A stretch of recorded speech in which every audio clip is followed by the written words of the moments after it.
আজকে পুরো টান টান একটা ম্যাচ শেষ হলো। সেমিফাইনাল না ফাইনাল বোঝা যাচ্ছিল না। মানে ইংল্যান্ড প্রায় রানটা চেস করেই দিচ্ছিল, 253 রান। আর কটা বল তাহলে হয়তো চেস করে দিত। যে লেভেলের পারফর্ম দেখালো এবং এত রান করার পরও যে এত বেগ পেতে হবে ভারতকে, সেটা কিন্তু কখনোই মনে হয়নি প্রথম দিকে। যে 253 রানটা অনেকটা রান তারা করতে গিয়ে অনেক উইকেট খোয়াবে। কিন্তু ইংল্যান্ড ইংল্যান্ড প্রত্যেকটা ব্যাটসম্যান এবং সবচেয়ে বেসিক্যালি জেকব ব্যাথেল, ওফ কি মাত্র 22 বছরের প্লেয়ার ইংল্যান্ডের সেঞ্চুরি হাঁকিয়ে দিল এই সেমিফাইনাল ম্যাচে। এবং 246 রানে কিন্তু শেষ হলো ইংল্যান্ডের মানে টিম। মাত্র 7 রানে ভারত জয়ী হয়েছে 253 রানের। এত রানে একটা পাহাড় সমান রানের টার্গেট দিয়েছিল ভারত। সত্যি জবাব করার মতোই কিন্তু খেলেছে বেথেল। 8টা 4 7টা 6, 32 আর 42, 74 রান শুধু 4 আর 6 মেরে শুধুমাত্র করেছে। এবং যে শটগুলো মারছিল, এবং দুটো টিমেরই ফিল্ডিং মিস হয়েছে। যে সঞ্জু স্যামসনের ক্যাচ মিস করেছে ইংল্যান্ডের, এবং ওয়াংখেড়ে স্টেডিয়ামে এমনি মাঠ ছোট। তো যে হারে খেলেছে আজকে, 253 254 রানের টার্গেট দিয়েছিল Sanju Samson, back to back 50। যেভাবে নিজের জায়গাটা আবার পাকাপোক্তা করে নিল, তো সঞ্জু স্যামসনকে এবার বাদ দেয় কি? কোনো কথা হবে না। এবং অভিষেক শর্মার ফর্ম নিয়ে তো বড় রকম দুশ্চিন্তার মধ্যে পড়ে গেল ভারতীয় ম্যানেজমেন্ট। না হয় কিছুদিন পর অভিষেক শর্মাকে বাদ দিতে হয়েছে, এরকম পরিস্থিতি না হয়। দুমদাম করে ভুলভাল শট খেলা, এইরকম টান টান ম্যাচের জায়গায় এসে অত নার্ভাস বা অত এইভাবে শট খেললে হবে? কত পুরো এত কোটি জনসংখ্যার দেশ পুরো তাকিয়ে আছে। এবং খেলতে গিয়ে আউট হোক ঠিক আছে, 3টে ডাক, একটা শুধুমাত্র হাফ সেঞ্চুরি, তারপরে আবার এরকম হালাত। খুব বাজেভাবে অভিষেক শর্মা ফর্ম যাচ্ছে। এবং শিবম দুবের রান আউট হার্দিক পান্ডিয়ার যেভাবে খেলছিল, এবং অনেকেই কিন্তু গোলমাল আছে সেমিফাইনালের ম্যাচে, প্লাস ফিল্ডিং মিস আছে দুটো টিমের মধ্যেই। 253 রান করেছিল, এবং এই রানটা যে প্রায় চেস করে দেবে ইংল্যান্ড, কি বলবো, মাথায় হাত পড়ে যাচ্ছিলো পুরো প্রত্যেক ভারতবাসী, যে এই রানটাও চেস করে দিচ্ছে। মাত্র 7 রানে জয়ী হয়েছে ভারত, আহামরি কিন্তু বিশাল রানে জয়ী হয়নি। এবং বাহাবা দেওয়ার মতনই কিন্তু দুটো টিমই দারুণ খেলেছে। এবং সেমিফাইনাল না ফাইনাল এটা বোঝা যাচ্ছিল না, তুলনা নেই পুরো। প্রথম সেমিফাইনালটা তুলনামূলক একচেটিয়া হয়ে গেছে খেলাটা। নিউজিল্যান্ড একচেটিয়াভাবে কিন্তু হারিয়ে দিয়েছে সাউথ আফ্রিকাকে। মাত্র 12 ওভার 5 বলে কিন্তু জয়ী হয়ে গেছিলো, এবং 173 রান করে দেয় নিউজিল্যান্ড। 43 বল বাকি থাকতে কিন্তু নিউজিল্যান্ড জয়ী হয়েছে। এবং আজকে মনে হয় আর 2-3টে বল থাকলে মনে হয় ইংল্যান্ড জিতে যেত। জোফরা আর্চার পরপর 3টে 6, 1 ওভারে 22 রান নিয়েছে শিবম দুবেকে, ভাবা যায়? কাকে ছাড়েনি।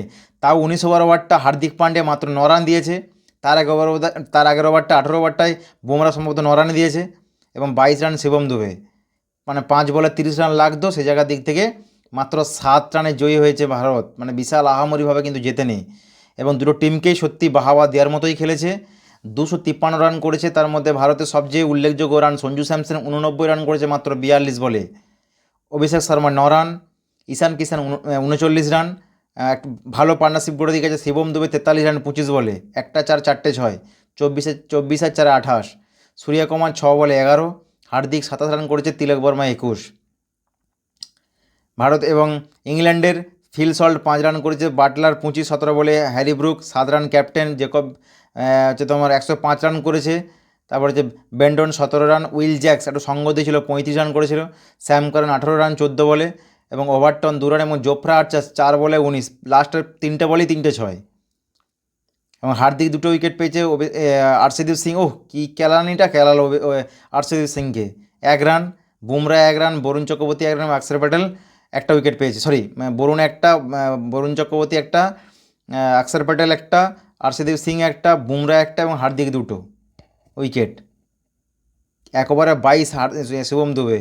এবং আরশদীপ সিংকেও কোনো ছেড়ে কথা বলেনি। কি পেনানিটাই পেনালো। ওফ, লাস্ট পর্যন্ত রুদ্ধশ্বাসভাবে সবাই মানে ধৈর্য ধরে বসে আছে, যে এই রানটাও চেস হয়ে যাচ্ছে। এটা ভেবে কি মনে হচ্ছে, অবশ্যই অপোনেন্ট টিম খুব ভালো টিম, সব ম্যাচ জয়ী হয়ে এসছে ইংল্যান্ড।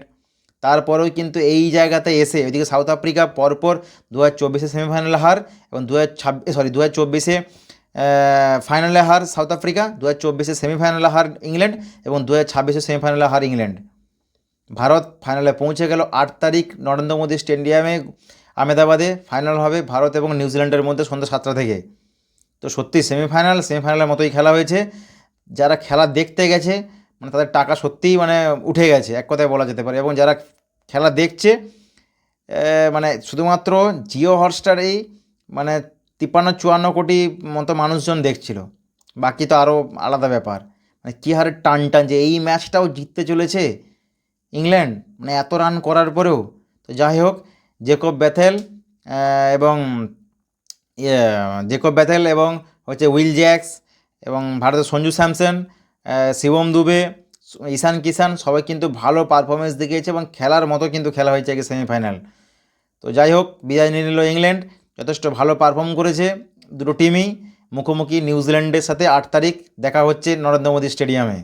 সেই 2023 সাল ওডিআই ওয়ার্ল্ড কাপ 19শে নভেম্বর ভারত বিদায় নিয়েছিল অস্ট্রেলিয়ার কাছে হেরে। সমস্ত ম্যাচ জেতার পর শুধুমাত্র ফাইনাল ম্যাচটা হেরে গেছিলো, এবং এবারে একটা ম্যাচ হেরে আছে, মানে ভারত সব ম্যাচ জিতে নিয়ে একটা ম্যাচ হেরে আছে সুপার 8-এ।